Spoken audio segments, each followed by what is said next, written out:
Welcome to episode 8 of the Slightly Serious Sign podcast. This podcast is voted number 1 in the United States by our number 1 listener / watcher.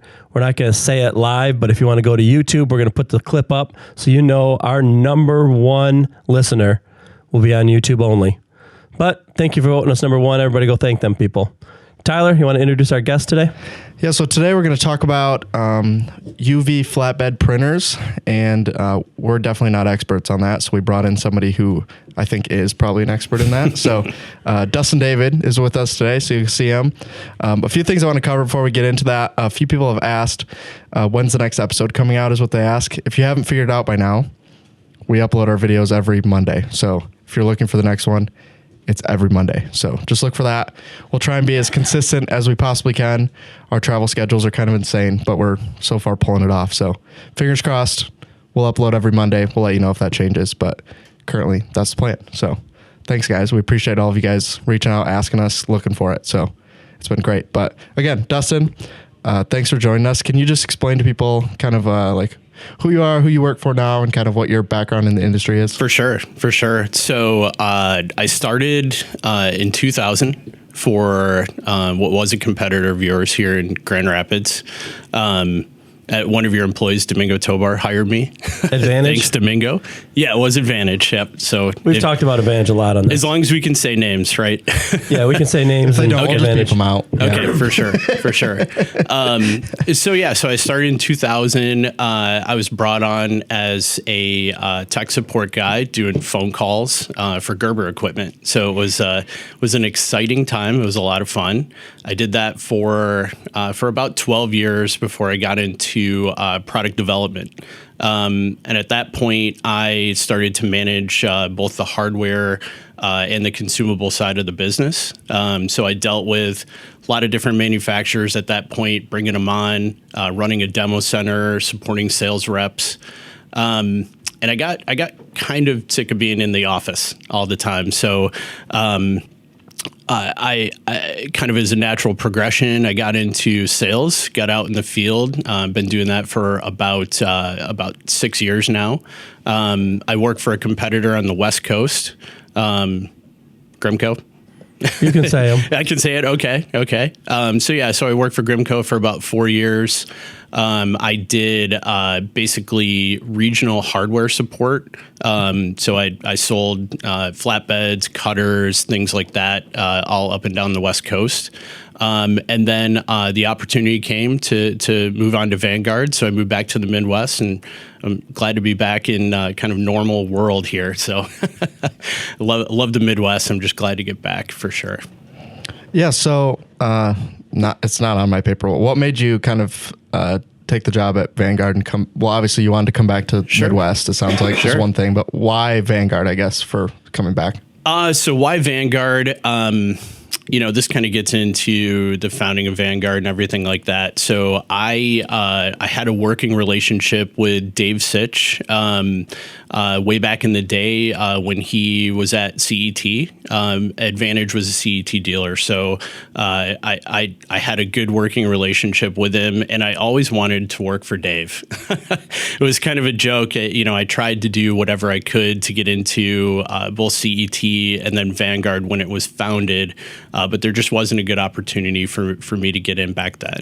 So when the opportunity came up, Jim, one of the other founders, posted it on LinkedIn, and the rest is history. So I was looking for a reason to get back to the Midwest. I applied for a few jobs, and the Vanguard job popped up, and I was all about it and going after it as hard as I could, for sure. So Vanguard, it was founded in 2015 by Dave Sitch, Jim Case, and Jim Peterson.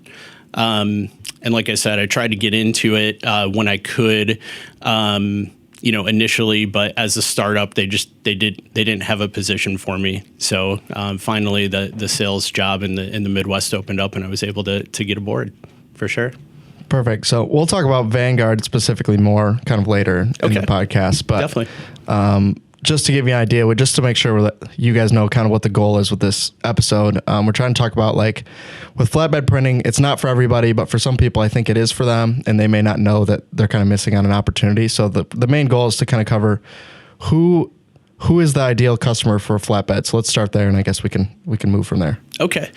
So the ideal client for a flatbed printer is going to be somebody who is wasting a lot of time mounting material to rigid substrates, right? That's the number one thing that I see is you've got a pretty expensive vinyl, a pretty expensive laminate, and then a lot of labor to actually mount that vinyl to a sheet of coroplast or to a sheet of PVC.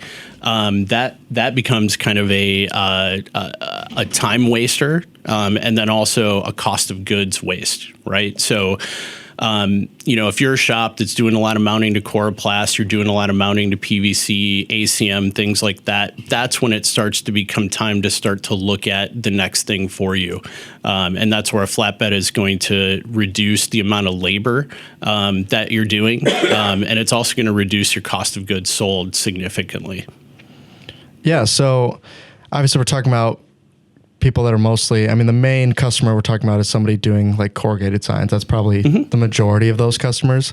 So we're talking about them specifically. When do you think what stats should they be looking at that says like, hey, I'm doing a lot of these now, I should definitely start looking at a flatbed? Is there like a specific number of sheets, time, kind of what does that look like? Yeah, if you're spending 50% or more of your time mounting to rigid substrates, it's past time to get a flatbed, right? So I wouldn't necessarily put a dollar figure on it, but I would put an amount of time and effort going into doing rigid work with your shop, right? As soon as that percentage starts to climb significantly, that's where you really need to make the investment. And the investment not only reduces your labor and your cost of goods, but it makes you more efficient and it can allow for a lot of growth. So really, if you're getting towards that 50% mark, it's past time to buy. If you're in kind of a 25% zone, then you can really increase the volume on the rigid side by moving over to a flatbed. It makes your employees significantly more efficient as well. I think depending on region too, I think that number might get lower, right? So if you're in California where labor rates are significantly higher, when you get to 50%, you're paying a lot of money in labor costs, right? And absolutely, with equipment, the price is the same, right? Whether you place one here in Michigan or you place one in California, the printer is the same price, right? Yep. The difference is that labor here might be cheaper than it is in, say, like New York or California. So I think, like you said, if you're at that 25% mark, but you live in your labor costs are really high, that might be a time to start being like, hey, if we can substitute a guy, or say if your people really suck at it. Yeah. If your people really suck at putting it on the substrates, it might be time to print it. And there's a big waste factor as well, right? Yeah, I think exactly what I was going to say next is if like you lost a guy, and you're trying to hire a new guy and you're struggling, right? You bring in a new guy and you get rid of him. You bring in a new guy and you get rid of him. Let's say like, okay, if we bring in a flatbed, can we not hire for this position and can we just backfill that? If the answer is yes, then like, okay, maybe it's time to start looking. I think that should be a major factor. If you have your labor rates, which a lot of shops might not even have that, might not even really have it written down what they're paying in labor. Yeah. If they know that and they know what they can eliminate by bringing in a flatbed, then that might offset it way before you hit the 50% mark for some people. And the Vanguard's not going to call in sick either. Correct. It's going to be, every time you get here, it's going to be there happy, waiting to work. Where that's not like employees, not always the case. And the other thing too that you need to think about is outsourcing. Right. We've got a lot of clients that outsource a significant amount. And when you sit down and break down what that amount actually is, it would pay for a printer. Right. So if you get into that situation where you're outsourcing a ton of work, bring it in-house, turn quicker, have full control over the process, and you're going to find that pays off the machine very fast. Yeah. So basically two avenues. So one is labor and the second one is outsourcing is kind of the main, when we're looking at it here, right? If we're looking at, is this a good customer for this? Those are kind of what we're looking at is, okay, are you buying a lot of sheet goods now and you don't have a flatbed? If we see that on our end, like if you're buying skids of coral, right, and you don't have a flatbed, we're going to be like, hey, someone should probably talk to them, right? They're going broke. They definitely could benefit from having one, right? Yeah. And then the second one is if we see them turning a lot of substrates, but they're not buying any from us. And we go in there and they're buying from, like a Signs 365. We can say their name too. Sure. If they're buying from them, then it's like, okay, how much are you buying? Like, let's just sit down and do the math, right? That's really all it is. Like, look at how much you're outsourcing, look at what the cost of goods is if you were to buy it from us and make them yourself, and then look at the price. Even we will usually run it like based off the financing price of the Vanguard. Like, are you going to save more than X dollars a month by bringing it in house? If yes, then bring it in. It makes perfect sense. And when you're talking about some of the wholesalers out there like 365, what you'll notice is that it's cheap, and that's what everybody's going to say. Hey, I can get them here. It's cheap, but you're leaving margin on the table, right? And that margin will pay for more employees. It'll pay for business growth. It's going to pay for the printer in the long run. So, outsourcing can be good. It can be a good bridge to get you into new markets and to allow you to bring on the flatbed easier. But there's a point where you're just throwing margin away. And that's where you bring the machine in and you're going to bring that margin back in-house. I think something we don't talk about too is how much business people turn away. And I think especially if you have a business that has, a dozen or more employees, like you might not even know what business is getting turned away because they just know like, oh yeah, we can't do that, right? Somebody comes in and they're like, hey, I need 2 signs today. Like, is that an option? And if you're only outsourcing, you're going to be like, no, like I can't do it. And they're gonna be like, okay. And they're just going to leave and go to the next guy. And I think a lot of people aren't tracking that. So in their head, they're like, oh, I don't really have a use for it. Versus if you did have it, you would accept more business knowing that you were able to do it. So that definitely plays in a factor. I say it plays in a factor, especially of employees, because sometimes they'll be turning away work and you'll have no idea. They just will know like, yeah, we can't do that. So they'll just say no. And then later you find out like, yeah, we probably turn away 10 jobs a week. And they'll be like, how did this never come up? Be like, well, we can't do it. Why does it matter? So that's something just important to keep an eye on, especially if you're outsourcing. If you're doing it in-house manually, you're probably still accepting a lot of those jobs, but something to look for if you're not doing it. For sure. Quick turn is a big reason to bring in any new piece of equipment, but especially a flatbed, for sure. So we talked about, traditional signage is obviously a way to make money with this. What are some other avenues besides traditional signage that you've seen people use? And there's a lot of them out there. There are. As well, so. There are. I could go on forever about all the different applications that you can use our equipment for, but some of the fun ones are cornhole. I'm not going to say we own that market, but we have about 30 clients out there just producing cornhole boards every day, and it's a fun market. It's really cool. It's all wood, right? So that's one of the fun ones. And when you get outside of that, of course, there's a lot of things. I'm under NDA with a lot of clients. They do a lot of really cool stuff, but I can't talk about it. A lot of different manufacturing that you wouldn't think that they're running through a flatbed printer, but they're producing some pretty cool stuff. A lot of games, we're very big in the wood market. So if you think about like home decor, anything that's hanging on your wall that looks like a print, we've done a lot of that work. We've got stuff in Home Goods and all different kinds of stores that are printed on Vanguard presses.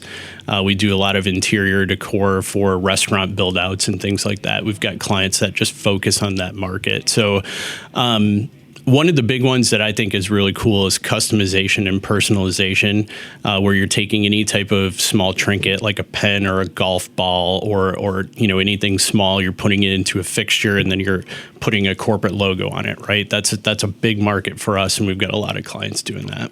Yeah, you see even with Amazon more and more of that customization button every single day. And I just ordered a few things and I was amazed it was like a 1 week turnaround.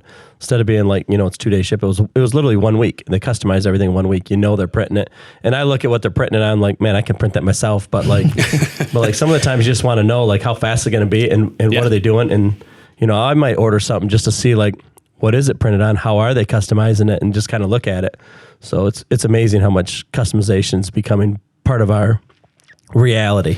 Yeah, and if you have a flatbed, you can do those Coroplast signs, but then you have a million other things you can offer that same client, right? So now you can do a notebook with their logo on it, or a golf ball, or a mint tin, or whatever it might be. You can personalize all of those things and offer a ton of different things to your clients.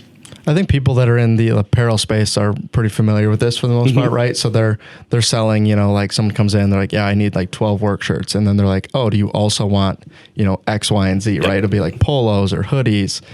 But on the signage side, we don't necessarily do that, right? Like if someone comes in and they want 12 yard signs, we're usually like, okay, here's 12 yard signs. Thanks. Come again. Versus if you had a flatbed, you kind of could at least get into that market. For sure. Maybe you're not going to specialize in it, right? Maybe you're not going to ship to Amazon, which you totally could, but you could definitely offer like, hey, we did your 12 signs and here's, X, here's a notepad, here's a pen, here's all of this random promotional product stuff that you can kind of get into because you have the equipment to do it versus before you would have to order that ahead of time or just skip it all entirely. Yeah. So. And it's pretty easy to do, right? So if you're have a retail space where your clients are walking in, you can build out a nice little showroom with a ton of different stuff and just basically point at what you can do for the client and upsell them right there. Or if you're online, it's even easier to make recommendations when people are going through a purchase. You can recommend other items. You can even have software that throws their logo on a golf ball for you and it pops up, right? So there's a lot of cool stuff you can do. Yeah, we used to sell it the opposite way to the sign guy. We were always like, hey, if you're doing 4 of their cars, give them a polo shirt with their logo on it. You have that capability of doing that.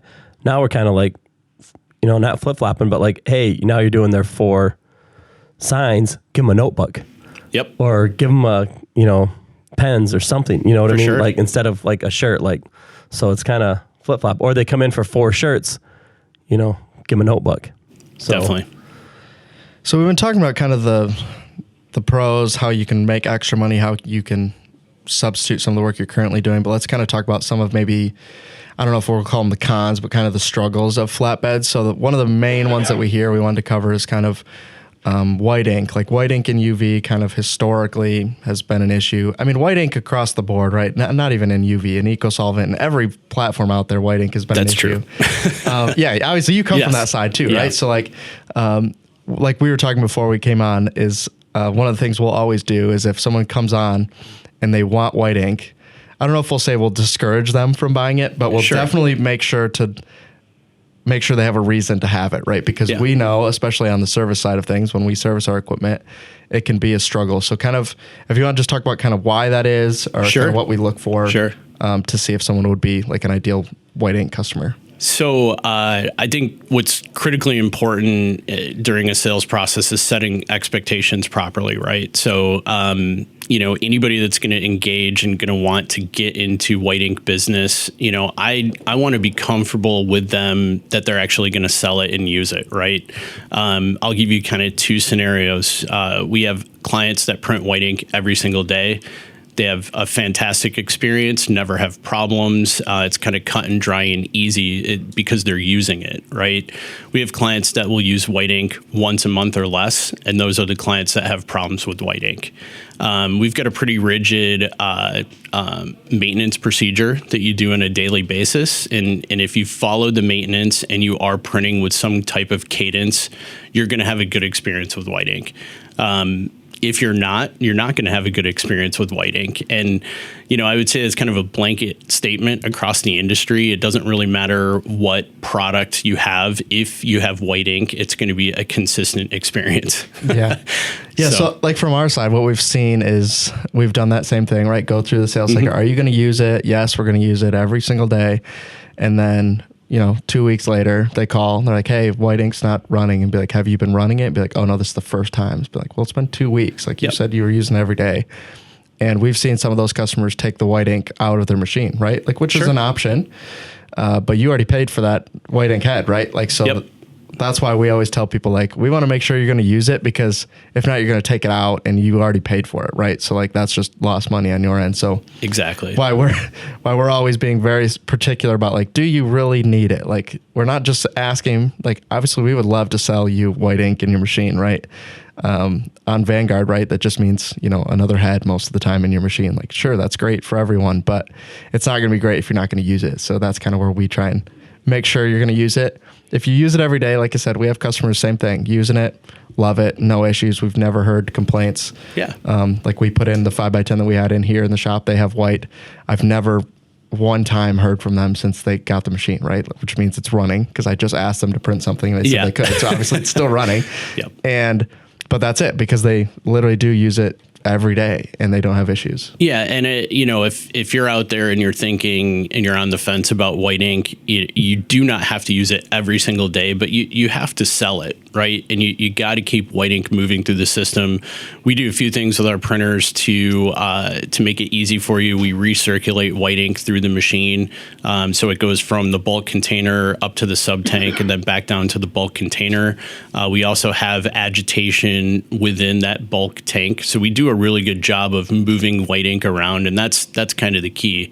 The only thing that we can't do is we can't suck the ink out of the head and put it back into the head, right? And that's where the printing comes in. Through our normal maintenance, you're printing a small white square on a daily basis. You're going to print it regardless of whether you're printing it for pay or for just maintenance, right? So that's why you got to sell it and you got to use it instead of just printing white squares every day. So yeah, I mean, I think as long as you follow the maintenance from what we've seen, usually you don't particularly have an issue. Or the only time we've run into issues with white ink is people that were just printing on white and then didn't realize they had an issue, right? Like the whole time they've been thinking they've been printing white, and then when we look back, they're like, you had an issue 4 weeks ago. You just haven't been paying close attention. So doing the maintenance is one thing, but actually like checking to see that it's actually printing properly is the second thing. And I think if you do those two things, I think even if you didn't run it every day, you won't have an issue. But it's a lot easier if you're running it every day, which is why we usually emphasize like, okay, let's just make sure you're going to use it, because what we don't want to do is you to have issues and call us with it when we kind of told you ahead of time, right? Like, just be aware. White ink across the board, not just Vanguard, not even just UV, just everything in general. It's always going to be a little bit difficult to deal with. So, and to clear it up, it's properties of the white ink. It ain't every color's the same way. Like if you don't print CMYK white, you don't print all of them. Chances are you're gonna have a problem with white and not the other colors, just because the properties of white. It's not because you don't. It's because you don't use it. But CMYK can go longer without using it than white. Yeah, and white, I don't want to get super into the weeds and technical, but it uses titanium oxide, basically pigment. That's what creates white ink, and it's heavier than all of the other pigments combined, right? So that's why it needs to be circulated. It needs to be agitated because it can tend to fall out of solution. That's where you start to have trouble. So it definitely is just the nature of the pigment in the ink that causes those problems. And the key is just you got to use it. Our presses are field upgradable, so you can start with a CMYK press and add white in the future. I do have clients that purchase white and then they find just through the normal course of business they're not selling it, so they'll remove it. It's easy to go either way with our equipment. I have another question, and I know the answer, but I wanted you to explain it.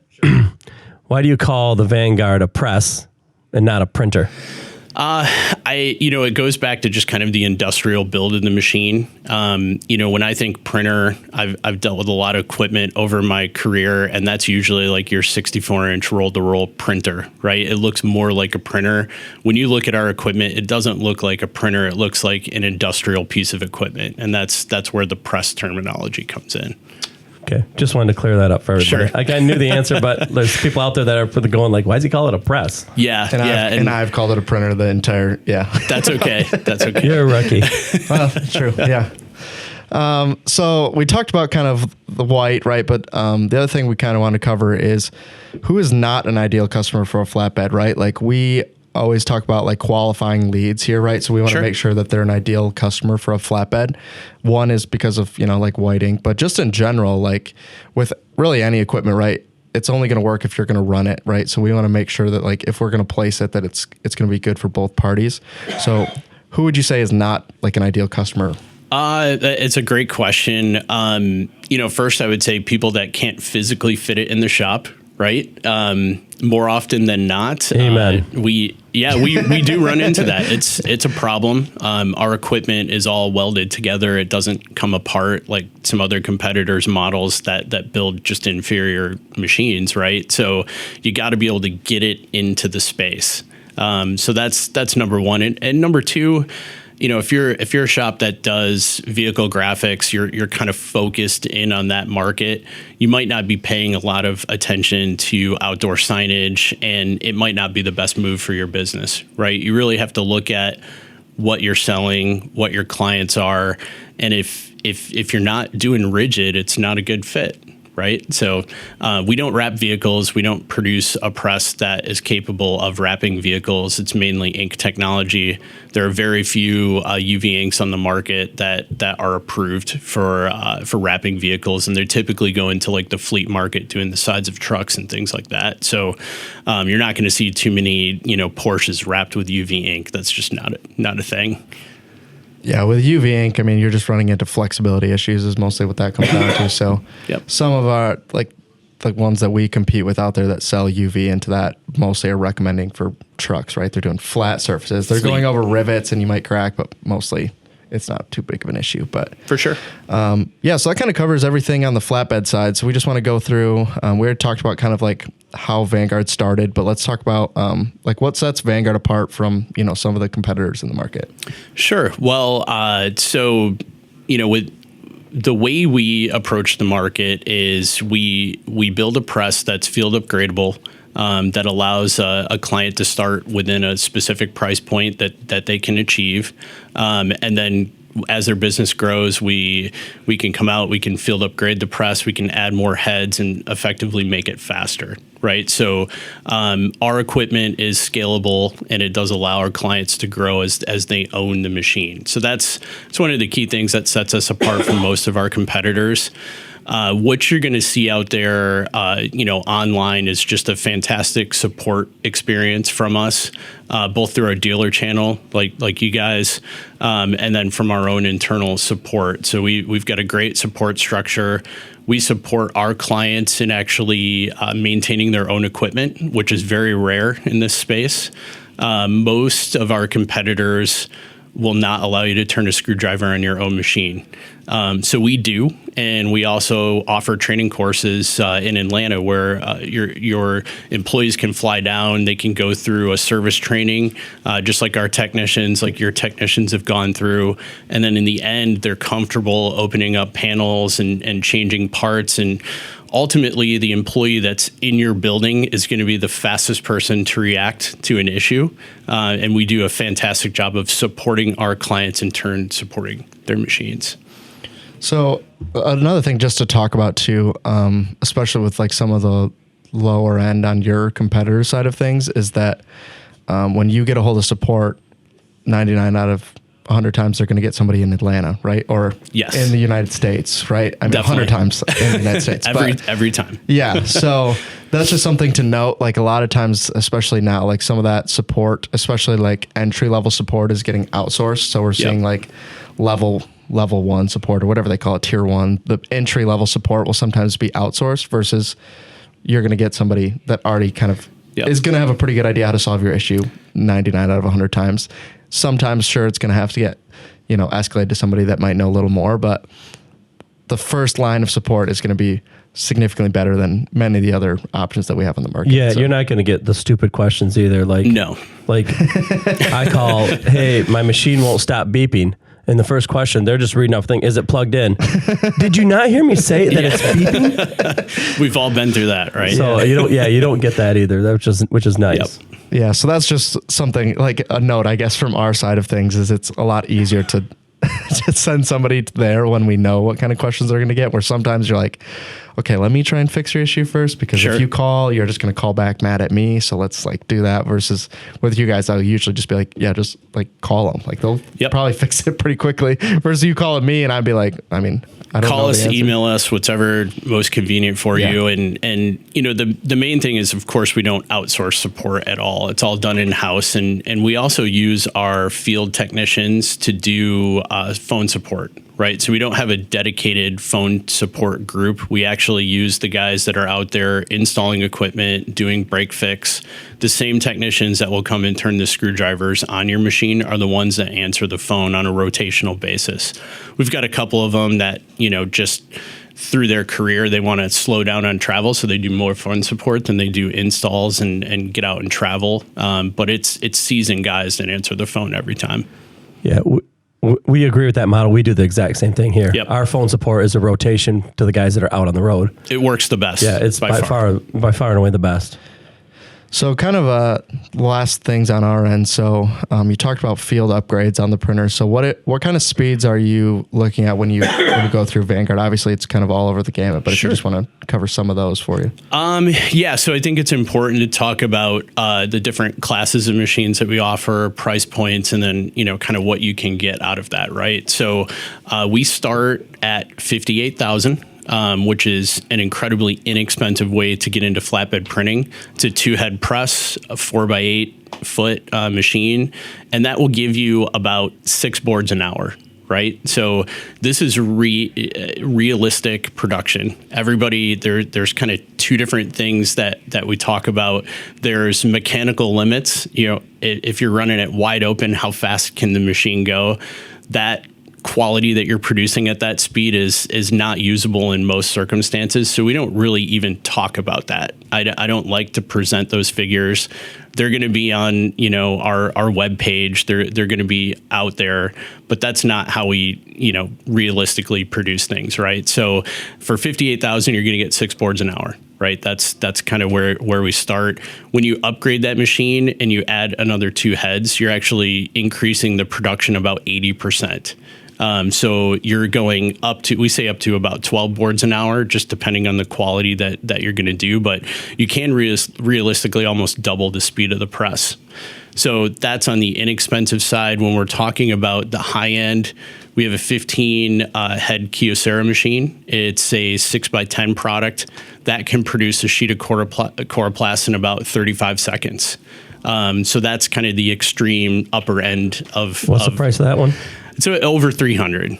Yeah. So we're going to top out at about 350 on the top end of our side. That speed's probably takes more to load and unload than it does to print.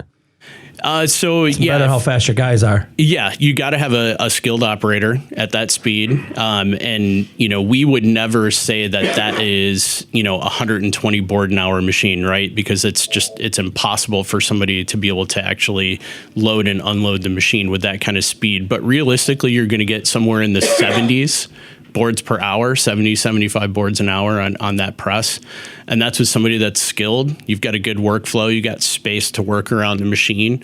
You can easily put out those numbers. Yeah. I know this is a good stat, but the faster the machine, the better your production as far as employees. Because if you put it on that, even the 6 boards an hour, they start printing it, they walk away, they start doing this. Next thing you know, that board's been done for 2 or 3 minutes. Then they come back and like, oh, I forgot. But when the machine's just printing, they're standing right there waiting to take it off. Yeah. Versus, when the slower the machine, the more that guy wanders and that's true. Or you want him to do other things while instead of sitting watching that. So, the faster the machine, the better your production is as far as, pulling the board off, putting the board back on. Definitely. Yeah. We, any of our high speed presses will make your employees run around them, which is a good thing. Right. So, our entry level machine that we talked about at 58,000, that's a belt drive. So we move the carriage back and forth with a rubber belt, a motor, and a pulley system. On our high speed presses, we use a magnetic linear rail. So think about that as like a roller coaster or high speed train, similar technology. It's just driving it back and forth with magnets. And when you get into that type of press, your employee has to be focused, right? If they want to maximize production, they can't walk away. They're in front of it. They're loading it, unloading it constantly. It's, 2 minutes on the low side all the way up to 35 seconds, just depending on which machine you have. So it's fast.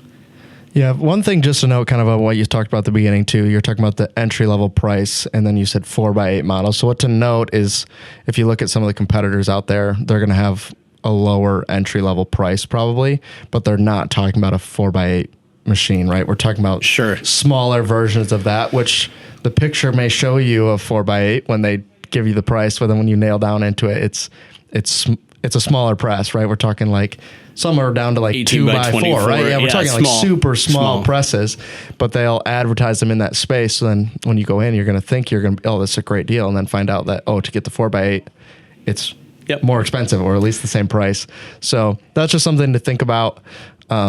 in terms of the speed you're talking about, we have 2 separate videos on our social media of that exact press you're talking about running. Sure. And I think I clocked the start to stop time at like 32 seconds to do a 4x8. So when they said 35, they're not lying. It literally is. And it looked good too. We were standing right there. It looks good. Yeah. And it's good from, good from 6 inches away. Like it's not like a billboard quality, I think is what some of them call it. Or it's a 50 footer. It's great from 50 feet away, but we'll only quote sellable quality. Right. And now sellable quality might be on a sheet of coroplast. It might not be, backlit acrylic in a museum. Right. Because different applications require different number of passes and speed and things like that. But, when we talk about high speed production, that's typically an outdoor sign on a PVC, on an ACM, on a sheet of coroplast. That's where we're usually going in a 2-pass mode and getting into those sub-minute boards on our fast presses. Perfect. Well, I think that pretty much. Did you have anything else you wanted to ask him? No, I think that sums it up. But where can they find out more information? VanguardDigital.com. I'm on all different varieties of social media as well, and of course Wensco.com to check us out for sure. And this is kind of wrapping it up because we're kind of running out of time. But I think we got to have it come back at some point because I think we need to really talk about what you just said, passes and speed and that kind of stuff. What does it mean? When do you do it? Like, I think there's a lot of people out there that want to know more information about that because they hear you talk about it. They have no idea what you're talking about. Like, oh, is it 2 passes? Is it 6 passes? I mean, so we'll have to have you come back out at some point and we'll go back through it. But we break it down and we make it pretty easy, but we can definitely get down into the weeds anytime. I know there's a fair amount of UV nerds that want to know like what's going on. Yeah, especially someone that's in the market, right? But if you are, like I said, just reach out to us. We can at least get you pointed in the right direction. We can get you in contact with for sure Dustin. We can go from there. But I think that wraps it up. Thanks for coming out. Thank you, Dustin. It. Thanks for having me. Definitely the best dressed guest that we've had yet. So we appreciate you coming out. Again, if you guys have any questions, reach out to us. We appreciate you guys listening, and we'll see you in the next episode. Thank you.